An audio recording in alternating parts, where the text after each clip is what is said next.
1930년 봄에 1930년 이 3월에 시문이라는 소설가가 그날이 오면이라는 시를 발표했습니다. 여기서의 그날은 이제 일제의 식민지에서 해방되는 광복의 날을 말하는데, 그날이 오면은 삼각산이 일어나 더덩실 춤이라도 추고 한강물이 뒤집혀 용솟음칠 그날이 이 목숨이 끊어지기 전에 와주기만 하면 나는 밤하늘에 나르는 까마귀같이 종로의 인경을 머리로 들이받아 올리겠습니다. 두개골이 깨어져 산산조각이 나도 기뻐서 죽사오매 오히려 무슨 한이 나무 오리이까. 이런 시를 썼어요. 이 시인은 일제로부터 해방되는 그 날을 맞이하기만 한다면은 삼각산이 일어나서 춤을 출 것이고 한강물이 용솟음 칠 것이고, 시인 이 자신은 기쁨에 겨워서 종로에 있는, 여기 인경이라는 이제 종이죠, 종. 이 보신각 종에 머리를 부딪혀서라도 그 종을 울리겠다는 거예요. 그래서 그러는 와중에 머리가 산산조각 날지라도 기뻐서 죽는 것인데 무슨 한이 남겠습니까? 이런 시를 썼어요. 얼마나 광복을 사모했으면 이런 시를 썼겠습니까, 여러분?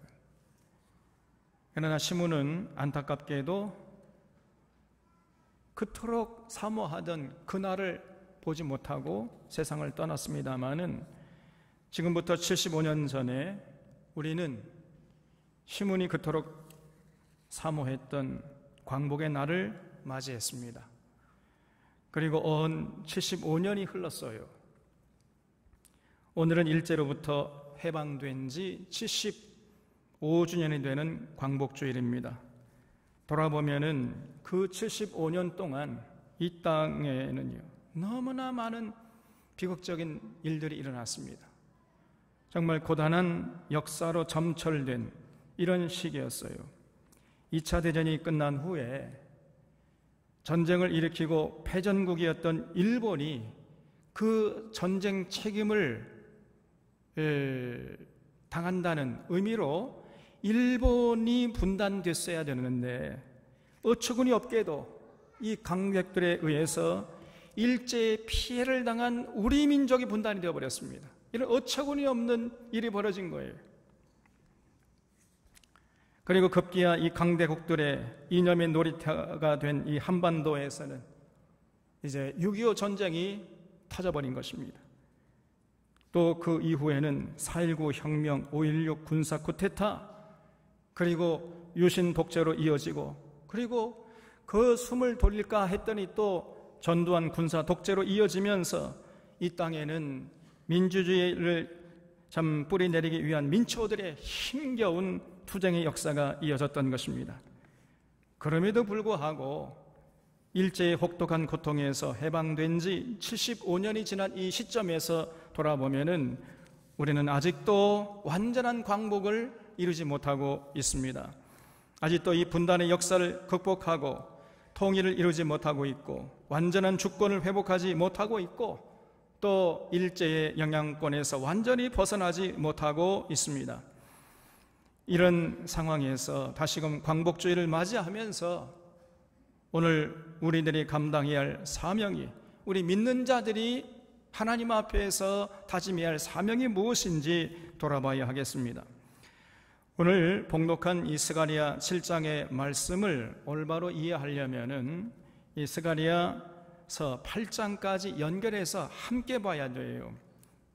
부분적으로 보면은 도대체 이 말씀이 뭐를 얘기하려고 하는지 이해하기가 어렵습니다. 그래서 제가 볼 때 이 스가랴서 7장과 8장의 가르침은 어쩌면 성경 전체를 관통하는 핵심 메시지를 담고 있다고 해도 조금 더 과언이 아니라고 생각해요. 그만큼 중요한 내용입니다. 여기 1절을 보겠습니다. 다리오 왕 제4년 9째 달 곧 기슬레월 4일에 여호와의 말씀이 스가랴에게 임하니라 그랬어요. 여기 보면 이 다리오 왕 제4년 9째 달에 여호와의 말씀이 스가랴에게 임했다고 했는데, 이스라엘이 이제 솔로몬이 죽은 후에 남과 북으로 두 쪽으로 갈라져 버렸죠. 남유다, 북이스라엘 이렇게 각각 역사를 기록해 오다가 이제 북이스라엘은 아수르 제국에 의해서 망해버렸고, 그로부터 남유다는 한 135년 정도 역사가 지속되다가 바벨론 침공에 의해서 망해버리지 않았습니까? 그래서 그때가 BC 536년이죠. 지금부터 2536년 전에 바벨론 침공에 의해서 남유다가 망해버린 거예요. 그래서 바벨론 느부갓네살 왕의 침공을 허락하고 이 백성들은 바벨론 포로로 잡혀가서 70년 동안 죽을 고생을 하고 이제 예루살렘으로 돌아온 겁니다. 그래서 이 귀환한 이스라엘 백성들은 이번에야말로 우리가 그동안 하나님을 제대로 섬기지 않았는데 이번에야말로 제대로 하나님을 섬겨보자, 이런 일념으로 돌아오자마자 자신들의 집 짓는 일보다 먼저 성전 짓는 일에 매진을 했던 거예요. 그러다가 주변 사람들의 방해 공작으로 성전 공사가 중단된 적이 있었습니다. 그래서 에스라서 4장 24절을 보면은 다리오 왕 제2년까지 성전 공사가 중단되었다고 기록하고 있어요. 그러다가 이제 이런 모습을 통하니 여기 이제 학계 선지자 스가랴 선지자가 일어나 가지고 성전 공사 재개를 강력하게 촉구하지 않았습니까?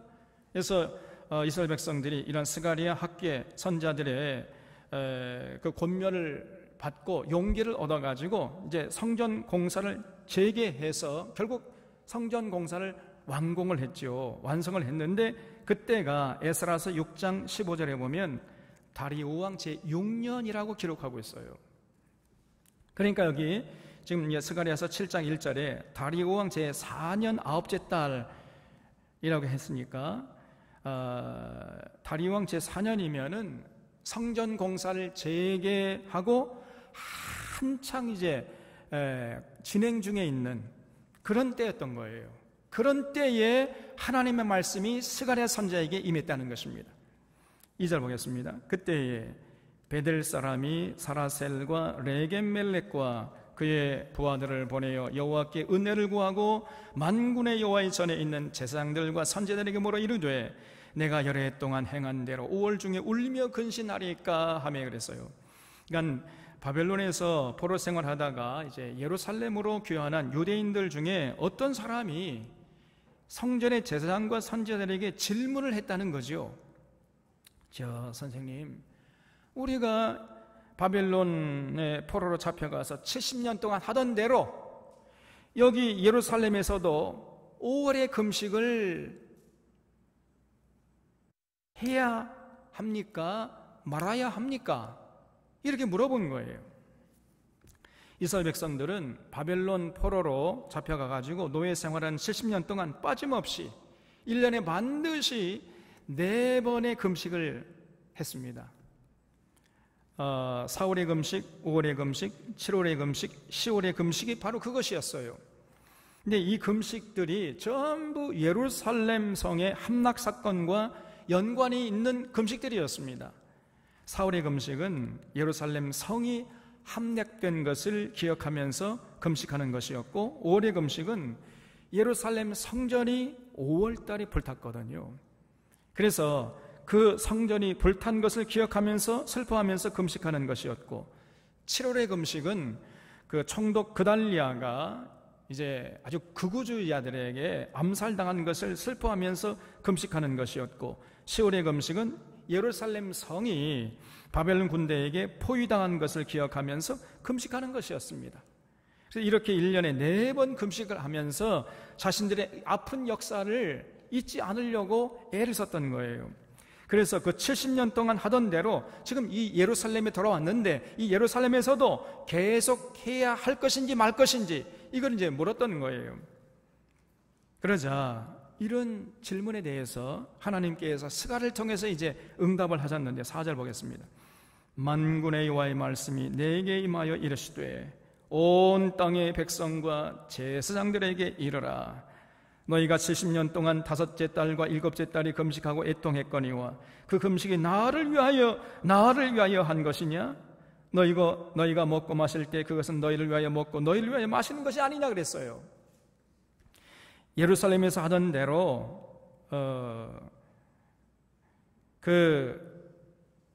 그러니까 예루살렘에서 70년 동안 하던 대로 이 사람들이 4번의 금식을 계속 할 것인지 물었더니 하나님의 응답은 아주 뜻밖이었습니다. 그 70년 동안의 금식들이 과연 하나님을 위한 것이었느냐는 거예요. 근본적인 질문을 하나님이 던진 것입니다. 너희들이 먹고 마시는 것이 나를 위한 것이 아니라 너희를 위한 것인 것처럼 너희들이 슬퍼하면서 금식하는 것도 너희들을 위한 것이지 나를 위한 것이 아니라는 것입니다, 여러분. 다시 말하면 70년 동안의 금식들이 전혀 하나님이 원하시는 금식이거나 하나님이 기뻐하시는 금식이 아니었다는 것이에요, 여러분. 그러면서 하시는 말씀이 7절에 예루살렘과 사면 성읍의 백성이 평온히 거주할 때에 여호와가 옛 선지자들을 통하여 외친 말씀이 있지 않으냐 하시니라 그랬어요. 이게 무슨 말이냐 하면은요, 이스라엘 백성들은 하나님의 택한 백성들이었음에도 불구하고 복받기는커녕 정말 하나님께 얻어 터졌어요, 그냥.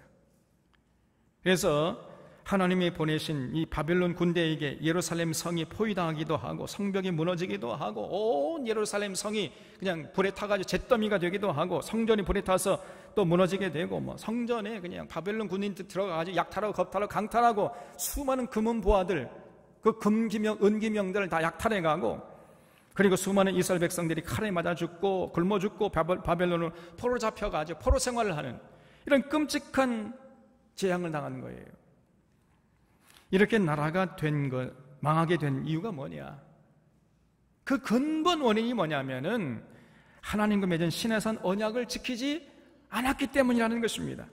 그래서 하나님이 그것을 염려해가지고 선자를 보내고 또 보내가지고 쉬지 않고 목이 쉬도록 외치게 했던 것이죠. 빨리 하나님께 돌아와서 하나님과 맺은 언약을 지켜라. 그렇지 않으면 너희들 나라가 유지될 수가 없고 나라가 망할 것이다. 나라가 망하기 전에 빨리 돌아와서 하나님과 맺은 언약을 지켜라. 이렇게 목이 쉬도록 외치게 했던 거예요. 그 선지자들이 외친 그 말씀들이 이미 기록되어 있지 않느냐는 것입니다. 그래서 그 말씀들을 기억하면서 지키는 것이 하나님의 뜻이지, 과거의 역사를 기억하면서 금식하는 것, 이것이 하나님의 뜻이 아니라는 것입니다. 그러니까 이제 예루살렘에 돌아왔으니까 70년 동안 하던 금식은 그만하고 선지자들이 너희들에게 그렇게 목이 쉬도록 외쳤던 그 말씀들을 기억하면서 지키라는 것입니다. 그것이 하나님의 뜻이라는 거예요. 그러면 하나님이 선지자들을 보내고 또 보내시고 또 목이 쉬도록 외치게 한 말씀들이 뭐였어요? 8절에 보면은 그 말씀들이 나옵니다. 여호와의 말씀이 스가랴에게 임하여 이르시되 만군의 여호와가 이같이 말씀하여 이르시기를 너희는 진실한 재판을 행하며, 거기 주셔보세요. 너희는 진실한 재판을 행하라. 또 서로 인애와 긍휼을 베풀라. 과부와 고아와 나그네와 궁핍한 자를 압제하지 말아라. 또 서로 해하려고 마음에 도모하지 말라. 이렇게 외치게 했어요. 그러나 그들이 듣기를 싫어하여 등을 돌리며 듣지 아니하려고 귀를 막으며 그 마음을 금강석 같게 하며 율법과 만군의 여호와가 그의 영으로 옛 선지자들을 통하여 전한 말을 듣지 아니하므로 큰 진노가 만군의 여호와께로부터 나왔도다 그랬어요. 인간 이 선지자들이 공통적으로 목이 쉬도록 외친 말씀이 뭐냐면요, 하나님 사랑하고 이웃 사랑하는 것이었어요. 다시 말하면 너 혼자 잘 먹고 잘 살려고 하지 말고 같이 먹고 살아라. 같이 더불어 살아가는 이런 세상을 만들라는 것이었어요. 이걸 다른 말로 표현하면은 하나님의 정의와 공의를 강물처럼 흐르게 하라는 것이었습니다. 그런데 이스라엘 백성들은요, 이런 하나님의 말씀을 지키지 않았어요. 권력 잡은 권력자들은 백성들 위에 군림하고 재판장들은 뇌물을 받고 재판을 엉터리로 해버렸습니다. 돈을 갖다 바치면은 죄가 있어도 없다 해버리고 돈을 갖다 바치지 않으면은 죄가 없어도 죄가 있다고 해버렸어요. 유전무죄 무전유죄입니다. 그러니까 어떻게 되겠습니까? 그 땅에 하나님의 정의와 공의가 사라져버린 거예요. 여러분, 이 재판이 공정하지 않으면요, 그 나라는 얼마 유지되지 못합니다. 얼마 못 가서 망해버려요. 그래서 하나님이 선지자를 보내가지고 재판을 공정하게 하라, 진실한 재판을 하라, 서로 인애와 긍휼을 베풀고 고아와 객과 과부와 궁핍한 자들 압제하지 말고 그들로 먹고 살 수 있도록 배려를 해줘라, 이렇게 목이 쉬도록 외치게 했지만은, 그러나 이스라엘 백성들은 듣지 않았습니다. 오히려 귀를 막고 이를 갈고 달려들어서 하나님의 보낸 선지자들 때려 죽여버렸어요. 그냥 자꾸 듣기 싫은데 듣기 싫은 말을 한다고 해가지고. 다시 말해서 하나님의 정의와 공의를 저희들은 팽개쳐버린 것입니다. 그러므로 하나님의 진노가 임해가지고 이스라엘 백성들이 망했다는 거예요. 그러므로 이제 70년 동안 바벨론에서 죽을 고생을 하다가 예루살렘으로 돌아온 귀한 공동체가 할 일이 뭐냐?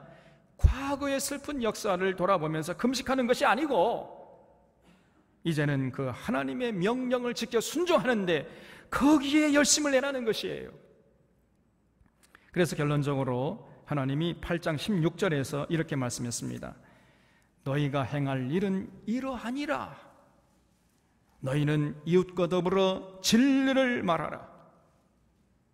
진리를 추구하라. 진리. 너희 성문에서 진실하고 화평한 재판을 베풀고 마음에 서로 해하기를 도모하지 말고 거짓 맹세를 좋아하지 말아라. 이 모든 일은 내가 미워하는 것이니라 여호와의 말이니라 그랬어요. 무슨 말이죠? 이제 노예에서 해방되어 가지고 예루살렘으로 돌아온 이스라엘 백성들이 할 일이 뭐냐?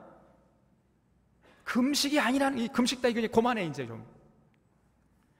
이웃과 더불어 진리를 말하고 모든 사람들이 수긍하는 그런 재판을 공정하게 하고 서로 도와가면서 살아가는, 이런 더불어 살아가는 세상을 만들라는 거예요. 거기에 관심 갖고 거기에 신앙의 열정을 불태워라, 이렇게 말씀하신 것입니다. 쉽게 말하면 하나님과 맺은 언약대로 하나님의 정의와 공의를 강물처럼 흐르는데, 그런 더불어 살아가는 세상을 만드는데 열심을 내라는 거예요. 그래서 이제 그 죽을 고생하다가 예루살렘으로 돌아온 귀한 공동체 유대인이 할 일이 뭐냐? 과거 역사를 기억하면서 슬퍼하면서 금식하는 이런 정도가 아니고 분연히 이제 일어서서 더 적극적으로 하나님의 명령에 순종해가지고 더불어 살아가는 세상을 만드는 데 앞장서라는 것입니다. 이것이 하나님의 뜻이었어요. 그러면 어떻게 됩니까? 그러면 그 나라, 그 사회가 어떻게 되는 거예요? 8장 19절에서 이렇게 말씀했습니다. 만군의 여호와가 이같이 말하노라. 넷째 달의 금식과 다섯째 달의 금식과 일곱째 달의 금식과 열째 달의 금식이 변하여 유다 족속에게 기쁨과 즐거움과 희락의 절기들이 되리니 오직 너희는 진리와 화평을 사랑할지니라 그랬습니다. 만약에 하나님의 명령에 순종해서 이렇게 하나님 사랑하고 이웃 사랑하면서 더불어 살아가는 세상을 위해서 헌신하게 되면요, 4월의 금식과 5월의 금식과 7월의 금식과 10월의 금식이 변해서 기쁨과 즐거움과 희락의 절기들이 될 것이다, 이렇게 말씀했습니다. 그러니까 금식이 중요한 것이 아니라는 거예요. 앞으로 금식할 일이 없도록 거룩하게 구별되게 삶의 현장에 나아가서 하나님과 맺은 언약 지키면서 더불어 살아가는 세상을 만드는 데 헌신하라는 거예요. 그러면 금식의 절기가 변해가지고 기쁨과 즐거움과 희락의 절기들이 될 것이다, 이렇게 말씀하신 것입니다. 여러분, 재판이 공정하게 진행되고 그래서 정의와 공의가 강물처럼 흐르는 세상이 되면은, 그러면 어떻게 되겠어요? 그런 세상에서 살아가는 사람들이 어떻게 살아가겠습니까, 여러분? 반드시 가정은 행복한 거예요. 그 사회는 평화롭고, 그리고 국가는 강해집니다. 국력이 강해지는 거예요. 그래서 감히 어떤 주변의 이방 나라들이 그 나라를 넘보지 못하는 강력한 나라를 세우게 될 수 있는 것이에요. 세상 모든 열방들이 부러워하는 그런 강력한 나라가 되는 것입니다. 그래서 8장 20절에서 결론적으로 하나님께서 이렇게 말씀했어요. 만약에 이스라엘 백성들이 이 선지자들이 외친 이 말씀들을 기억하고 적극적으로 실천하는데 거기에 신앙의 열정을 불태우게 되면 어떻게 되는가? 8장 20절 이하대로 된다는 거예요. 만군의 여호와가 이같이 말하노라. 다시 여러 백성과 많은 성읍의 주민들이 올 것이라. 이 성읍 주민이 저 성읍에 가서 이르기를 우리가 속히 가서 만군의 여호와를 찾고 여호와께 은혜를 구하자 하면 나도 가겠노라 하겠으며, 많은 백성과 강대한 나라들이 예루살렘으로 와서 만군의 여호와를 찾고 여호와께 은혜를 구하리라. 만군의 여호와가 이같이 말하노라. 그날에는 말이 다른 이방 백성 10명이 유다 사람 하나의 옷자락을 잡을 것이라. 곧 잡고 말하기를 하나님이 너희와 함께 하심을 들었나니 우리가 너희와 함께 가려 하노라 하리라 하시니라 그랬습니다. 그렇게 하나님과 맺은 언약을 잘 지켜 행하면요, 예루살렘 사람들이 하나님이 주시는 복을 충만히 받아 누리게 된다는 거예요. 그러면 그 복받은 모습을 보면서 주변의 열방들이 부러워하게 된다는 겁니다. 그래서 그 주변의 열방들이 예루살렘으로 몰려와가지고 자기들도 그 예루살렘 사람들이 섬기는 하나님을 섬겨서 자기들도 복을 받겠다고 그냥 스스로 자발적으로 나오라고 하지도 않았는데도 자기들이 제발로 나와가지고 하나님을 섬기겠다고 난리 법석을 떨 것이라는 거예요. 전도하지 않아도 제발로 와서 그냥 하나님 섬기겠다고 그냥 난리칠 것이라는 것입니다. 그래서 이스라엘 백성들이 이제 해야 할 일은 뭐냐? 그 과거의 선지자들이 외친 그 하나님의 말씀, 하나님 사랑과 이웃 사랑, 더불어 살아가는 세상을 위해서 헌신해라. 재판을 공정하게 하고 거짓 증거하지 말고 돈에 휘둘리지 말고 더불어 살아가는 세상을 만드는 데 헌신하라. 이거를 지키는 것이었습니다. 그러나 불행하게도 이스라엘 백성들은 그렇게 하지 않았어요. 이스라엘 역사를 살펴보면요, 그들은 나라의 위기가 닥쳤을 때마다 선지자들이 외친 대로 하나님께 돌아가서 하나님과 맺은 언약을 지키는 데 힘쓰기보다는 이웃의 강대국들과 맹약을 맺음으로써 나라의 위기를 벗어나려고 시도를 했던 거예요.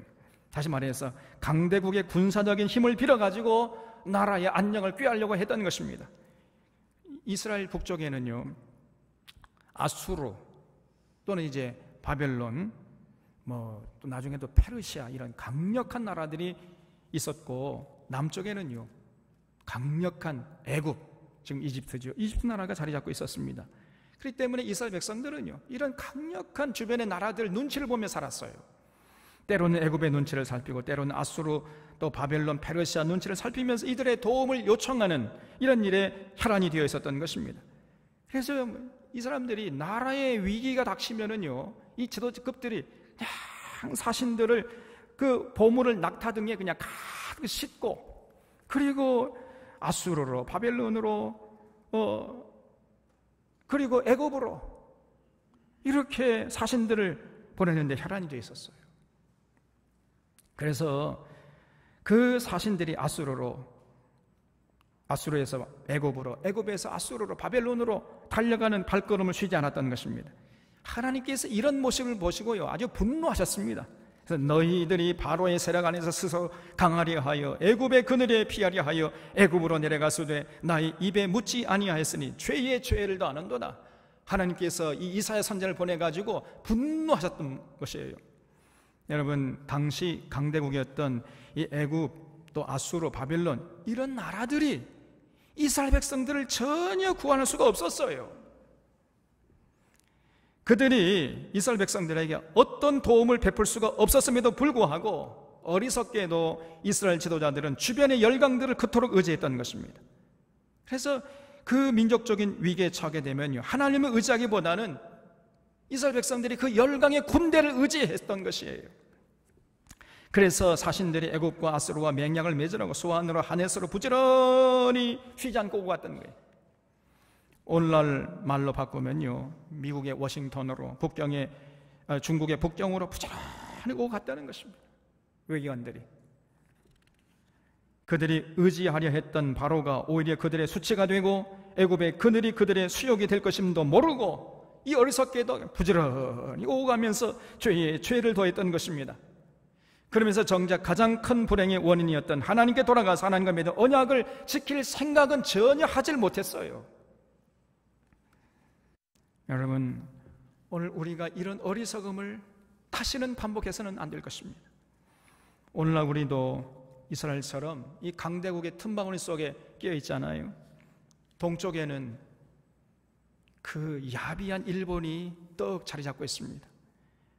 저 남쪽에는 태평양 건너서 미국이라는 강대한 나라가 버티고 있고, 서쪽에는요 중국이라는 그 자이언트가 또 일어서고 있어요. 북쪽에는 러시아가 있습니다.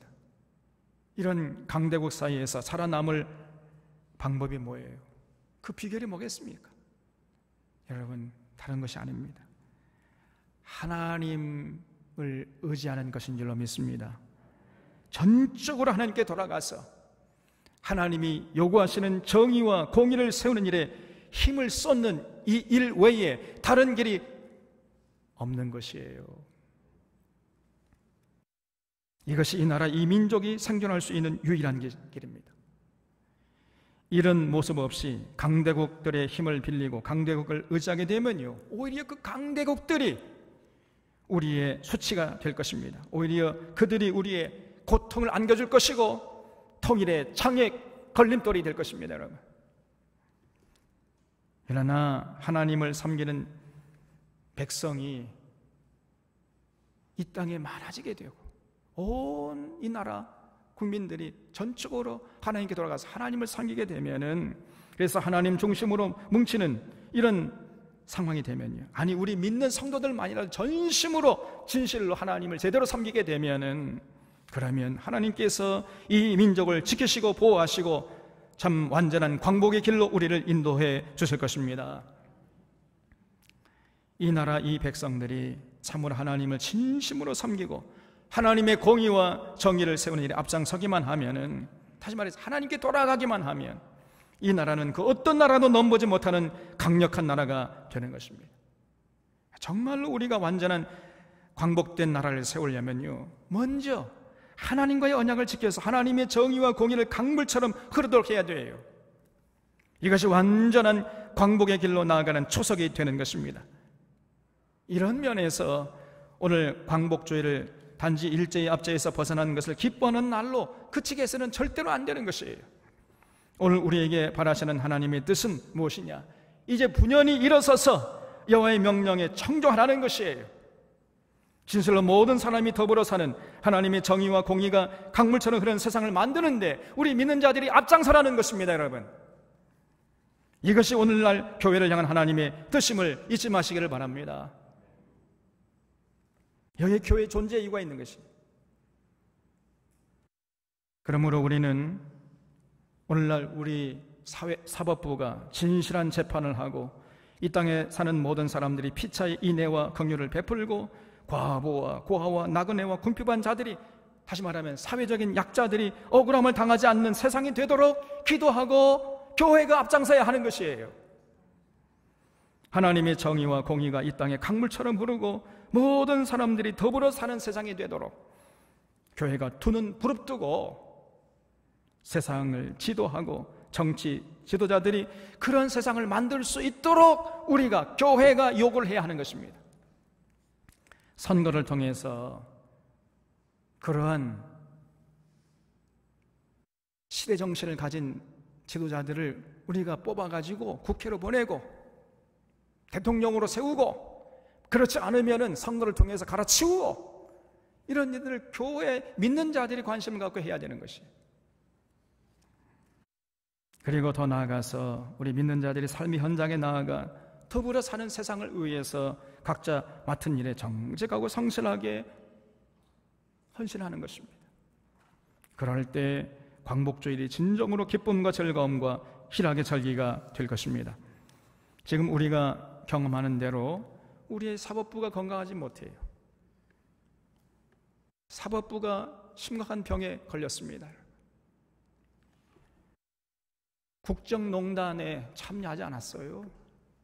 과거 이명박 박근혜 시절에 사법농단 했던 자들이 아직도 자기 자리를 굳건하게 지키고 있습니다. 검찰이 정의롭지 못합니다. 언론도 정의롭지 못해요. 그리고 이 검찰과 언론이 서로 밀접하게 연결되어 있습니다. 서로 밀어주고 당겨주고 있는 거예요. 이걸 소위 검언 유착이라고 하지 않습니까? 이 검언 유착의 그늘이 이 땅에 짙게 깔려 있는 것입니다. 그래서 이 문재인 정부가 들어서서 이런 적폐를 해소해서 정의로운 사회를 만들려고 하는데 기득권 세력들의 저항이 만만치가 않아요. 여러분, 이 전 세계에서 우리나라만 있는 그러한 이상한 관습이 있습니다. 소위 전관예우라는 것이에요. 판사나 검사를 하다가 그 법복을 벗고 이제 변호사를 개업하게 되면은요, 그 변호사가 맡은 사건은 무조건 재판에서 이기게 해주는 거예요. 변호사하고 검사하고 판사가 다 짜는 거예요. 세상에 이런 일이 어디 있겠습니까? 아니, 세상에 이런 법이 어디 있느냐고요, 이게.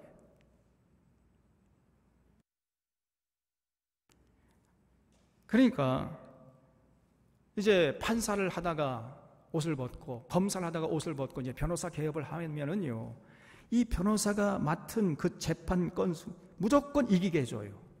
그걸 전관예우라고 하는 거예요. 전관예우. 그러니까 그 변호사 맡은 재판은요, 아무리 큰 죄를 지은 죄인이라 할지라도 죄가 없다고 그냥 판결해버려요. 판사하고 검사가 짜가지고. 그러니 돈 많은 사람들이 이제 죄를 지었을 때 바로 그런 변호사를 찾아가는 거지요. 그러면서 자기 이제 재판을 맡길 거 아닙니까? 그러면 그 변호사 수임료는 부르는 게 값이 되는 거예요. 부르는 게. 그래서 이제 불과 몇 년 사이에 우리 같은 서민들은 상상도 할 수 없는 큰 돈을 만지게 해주는 것입니다. 이런 악한 관습을 없애려고 하는데 그 달콤한 맛을 보고 있는 이 기득권 세력들의 저항이 만만치 않은 것이에요, 여러분. 그래서 공수처를 출범시키려고 하는데 역시 이 기득권층의 저항이 만만치 않은 것입니다. 그러나 반드시 우리는 이 사법부를 정의롭게 만들어야 돼요. 이것이 우리에게 굉장히 밀접한 관계가 있기 때문인 것입니다, 여러분. 그래서 하나님의 정의와 공의가 강물처럼 흐르는 나라를 만들어야 하는 것이에요. 여기에 이 믿는 자들이 관심을 갖고 기도하고 헌신해야 하는 것입니다. 그것이 오늘 우리에게 주신 하나님의 뜻인 줄로 믿으시길 바랍니다, 여러분. 그러므로 우리는 오늘의 광복의 기쁨을 이런 정의로운 나라를 만드는 데 헌신하는 동력으로 승화시켜 나가야 돼요. 지금 우리는 아직 완전한 광복을 이루지 못했습니다. 첫째로 분단의 역사를 아직 극복하지 못하고 있어요. 이제 하루속히 종전선언을 하고 평화협정을 체결하고 평화공존, 평화교류, 평화통일의 길로 나가야 돼요. 이것이 지금 이 땅에 온 제대로 정신이 바뀐 사람들의 꿈에도 잊지 못할 소원 아니겠습니까? 그런데 이 현실이 되기가 그렇게 어려운 거예요, 이게. 왜냐하면 이 문제가 결국 미국이라는 강력한 나라와 연결되어 있기 때문이에요. 근데 간단치가 않습니다, 여러분. 북한은 종전선언과 평화협정을 맺으면 핵을 포기하겠다고 하고 미국은 아니다, 너희들이 먼저 핵을 포기하면 종전선언 해주겠고 평화협정 맺어주겠다, 이런 주장이 아주 팽팽하게 맞서고 있어요. 정작 당사자인 우리 대한민국은 완전히 소외되어 있는 것입니다. 이런 통탄스러운 노릇이에요. 그러니까 우리의 미래와 우리의 행복을 저들이 추락펴락하고 있는 것입니다, 여러분. 그러나 우리 믿는 자들이 진실로 하나님께 돌아가서 정의로운 나라를 만들면 하나님이 강력하게 역사하셔서 분단을 극복하는 길을 반드시 열어주실 것입니다. 그래서 먼저 남쪽에서부터 더불어 살아가는 평화의 기운이 이제 북으로 향하도록 해야 돼요. 그래서 평화 공존, 평화 교류, 평화 통일을 이뤄내도록 해야 하는 것입니다. 분단의 역사를 청산하고 5천년 내려온 8천만 한 민족이 함께 대동단결하여 살아가는 이런 세상을 우리 믿는 자들이 관심을 갖고 기도하고 헌신해야 하는 것이에요. 또한 우리는 아직 완전한 주권을 회복하지 못하고 있습니다. 여러분, 아직도 전시작전권이 우리 대통령에게 있지는 않아요. 그래서 만약에 전쟁이 나면은 그 작전권이 우리 대통령에게 있지는 않고 자동적으로 유엔 사령관으로 넘어가게 돼 있어요. 그럼 유엔 사령관이 누가 되느냐? 미군 사령관이 돼요. 그러니까 결국은요, 미군이 개입하게 되어 있습니다. 전쟁이 나면은 우리 국군을 우리 대통령이 지휘하는 것이 아니라 미군 사령관이 지휘하게 돼 있다니까요, 지금. 그래서 지난 노무현 정부 시절에 전시 작전권을 환수하려고 했더니 이 군대의 퇴역 장군들이 일어서 가지고 아주 그냥 막 완전히 눈에 불을 켜고 반대하고 데모를 해댔습니다.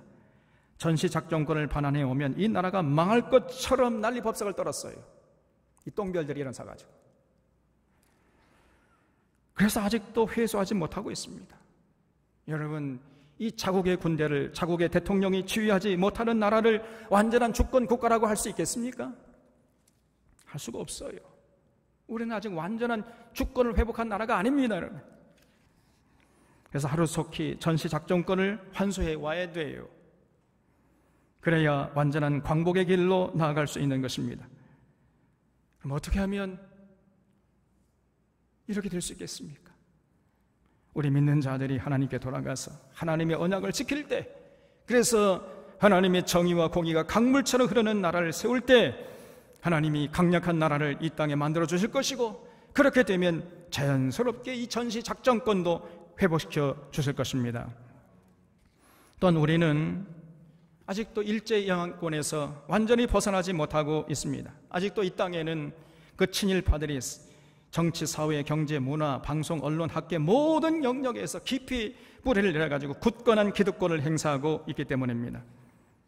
일본은 지금까지 자기들이 우리 민족에게 저지른 죄악에 대해서 단 한 번도 제대로 된 사죄를 하지 않았습니다. 그 얄팍한 말장난으로 자신들의 지은 모든 죄악을 부정하고 숨기는 데 극복하고 있습니다, 여러분. 1923년 9월 1일에 관동 대지진이 일어났잖아요. 그 도쿄를 중심으로 그 관동 지방에 큰 지진이 일어났어요. 모든 가옥들이 다 무너지고 도로가 파괴되고, 그러니까 민심이 흉해질 거 아닙니까? 그러니까 일본 정부가 민심이 요동칠 것을 걱정해가지고 유언비어를 퍼뜨렸어요. 저 조생진들이, 저 조선인들이 우물에 독약을 풀고 집에 불을 지르려 한다, 이런 거짓 유언비어를 퍼뜨려가지고 그걸 빌미로 해서 계엄령을 선포하고 조선인들을 붙잡히 보이는 대로 다 잡아가지고 말로 할 수 없는 잔인한 삭살극을 벌였던 거예요. 여러분, 우리의 선조들을 저들이 끌고 가서 노동자로 부려먹다가 이제는요, 필요에 따라서 혀만을 뒤집어 써가지고 조선 사람들을 함부로 잡아가지고 간단하게부터 그 아무것도 모르는 그 어린 아이들, 또 여자들 할 것 없이 그냥 남녀노소 할 것 없이 전부 잡아다가 말로 학살극을 자행했습니다, 여러분. 그때 희생된 우리 선조들이 약 6,000명 이상 된다고 그래요. 너무 많아가지고 이 숫자를 헤아릴 수도 없습니다. 그래 놓고는 일본 정부는 지금까지도 그런 사실 자체를 인정하지 않고 책임을 회피하고 있습니다. 또한 일제시대에 우리의 누이들을 위안부로 끌고 다니는 이 악독한 죄악에 대해서 여전히 사죄하지 않고 있어요. 게다가 이제는 노골적으로 독도를 자기네들 땅이라고 우기고 있는 것입니다. 그리고 이제는 전쟁할 수 있는 나라가 되도록 호시탐탐 자기들의 이 평화 헌법을 고치려고 하고 있어요. 그리고 군비를 증강하고 군사력을 지금 증가하고 있습니다. 이번에 일본의 민간 회사들인 미쯔비시 등이, 일본의 민간 회사들이 우리 선조들을 강제징용한 사실에 대해서 우리나라 대법원에서 이제 배상하라고 판결을 했잖아요. 그러니까 일본의 아베가 문재인 정부에게 당신이 이 문제를 해결하라, 그러면서 이렇게 으름장을 놓으면서 우리나라에 대한 수출 금지 조치를 취하지 않았습니까? 그러니까 이 사람들이 사죄하기는커녕 이런 가증하고 비열한 짓을 했던 것이에요. 그래서 우리나라가 자랑하는 이 IT 업에 충격을 줘가지고 그러면 저들이 벌벌 떨고 이제 항복하겠지, 우리 말 잘 듣겠지. 그 정부들은 다 그렇게 했거든요. 이명박 정부나 박근혜 정부는 그렇게 하면은 막 벌벌 떨고 아이고 형님 시키는 대로 하겠습니다, 그렇게 했는데 그렇게 과거의 정부처럼 너도 그렇게 하라는 거예요. 문제가 그렇게 안 하니까요. 수출 금지 조처를 취하지 않았습니까? 그러면 이렇게 아나무인으로 행동하는 이 일본의 아베에 대해서 분노해야 되는데 분노하기는커녕 오히려 문재인 정부가 외교를 잘못하고 있다고 비난하는 이 땅의 친일파들이 많다는 거예요. 여기에 문제가 있습니다. 이 땅의 야당과 언론들이 일본 아베 정부를 비판하기는커녕 오히려 문재인 정부를 몰아세우고 있어요. 문재인 정부를 외교 실패라고 몰아치고 있는 것입니다. 그래서 이명박 정부처럼 박근혜 정부처럼 대일본 굴욕 외교를 문재인 정부에게 강력하게 요구하고 있는 거예요. 이런 이 땅의 국회의원들, 이 땅의 언론들이 많은 것입니다. 여러분, 사실 우리는 그동안 단 한 번도 친일파를 제거해 보지 못했어요. 해방 이후 이 미군정을 등에 업은 이승만 정권이 친일파를 오히려 정죄하는 것이 아니라 더 권력의 핵심, 더 중용을 했어요. 그렇기 때문에 이 친일파들이 참여하기는커녕 여전히 그 못된 친일 행각을 지금도 멈추지 않고 있는 것입니다. 우리 믿는 자들이 이런 친일파들에게 휘둘려서도 안 될 것이고 절대로 용납해서도 안 될 것입니다. 이 땅의 교회가 친일파 척결을 위해서 기도하고 두 눈 부릅뜨고 이런 자들 우리의 지도자로 선출해서는 안 될 것입니다. 여러분, 친일파를 척결한다 해요. 그들을 잡아가지고 감옥에 쳐넣자 그런 얘기가 아니고 적어도 그들이 공직에 가지 못하도록 해야 돼요. 적어도 3대 이상 친일파들은 공직에 나가지 못하도록 그런 법을 만들어야 되는데 국회의원들이 다 정신 나갔는지 이런 법을 또 안 만들어요. 또 사랑하는 샤론의 교우들은 여러분, 우리만이라도 이 땅에 믿는 성도만이라도 이제 일어나서 오늘 하나님의 언약에 순종하고 더불어 살아가는 세상을 위해서 헌신하면은, 그래서 정의로운 세상, 공의로운 나라를 세우게 되면 하나님께서 가까운 시일에 마침내 완전한 광복의 기쁨을 멋보게 하실 줄로 믿으시기 바랍니다. 시몬이 노래한 것처럼 삼각선에 일어나 더덩실 춤을 추고 한강물이 뒤집혀서 용서섬칠 완전한 광복의 그날을 우리에게 분명히 맛보게 하실 것입니다. 한라에서 백두까지 남과 북이 손에 손을 잡고 평화 공존, 평화 교류하는 세상을 맛보게 해 주실 것입니다. 서울을 떠난 이 고속열차가 평양을 거쳐서 압록강, 두만강을 건너가 대륙을 힘차게 달려서 모스크바 그바까지 유럽까지 달려갈 것입니다. 동해와 서해와 남해에는 수많은 나라에서 온 선박들로 붐비게 될 것이에요. 그리고 더불어 살아가는 우리의 삶을 보고 믿지 않은 사람들이 교회로 몰려와서 우리도 너희들이 섬기는 하나님을 섬겨서 너희들이 받는 복을 한번 누려보자, 이렇게 자발적으로 저들이 교회로 나오게 될 것입니다. 그러므로 오늘 광복 75주년을 맞이하는 이 엄숙한 시간에 우리들이 하나님 앞에서 다짐해야 하겠습니다. 이 나라가 하나님의 정의와 공의가 강물처럼 흐르도록 우리가 기도하고 헌신해야 돼요. 삶의 현장에서 자기 맡은 일을 정직하게 성실하게 감당하는 모습을 결코 잃지 말아야 합니다. 그리고 삶의 현장에서 더불어 살아가는 모습을 실천하는 자들이 되어야 돼요. 그래서 절대로 부동산 투기, 증권 투기 하는 이런 분위기에 편승하는 모습이 없어야 돼요. 우리 믿는 자들만 이 부동산 투기, 증권 투기 하지 않으면요, 이 땅에 부동산 값 그냥 잡힌다는 그런 말이 있어요. 저 서울의 강남에 저 기독교인들만 부동산 투기하지 않으면은 이 부동산 집값은 금방 잡힐 것이다. 여러분, 이런 말들이 시중에 떠들고 있는 것입니다. 너무나 부끄러운 것이에요. 오늘 한국교회가 세상에 천덕꾸리, 걱정꾸리가 되어버린 거예요. 그래서 아무리 천만금을 준다 할지라도 부동산 투기, 증권 투기 하지 않겠습니다. 하나님 앞에서 다짐하시고 결단하실 수 있기를 바랍니다. 여러분, 정직하게 땀 흘려 일함으로 누리는 물질로 만족하고 거기에서 참 행복을 찾는 자들이 되어야 돼요. 그리하여 참으로 우리 믿는 사람들이, 세상 사람들이 부러워할 정도로 아름답게 행복하게 정직하고 성실하게 살아가는 모습을 하나님과 세상 사람들 앞에 보여줘야 할 것입니다. 그런 삶을 살리라 하나님 앞에서 다짐하시기를 바랍니다.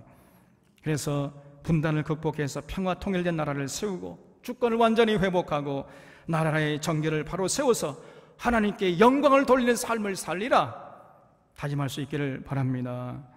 이것이 오늘 광복 75주년을 맞이하는 여러분과 제가 하나님 앞에 다짐해야 할 모습이고, 여러분과 저에게 주시는 하나님의 뜻임을 기억하고 오늘 우리 샤론의 교우들이 이 하나님의 뜻을 마음에 새기고 삶의 현장으로 나아갈 수 있기를 바랍니다. 기도하겠습니다.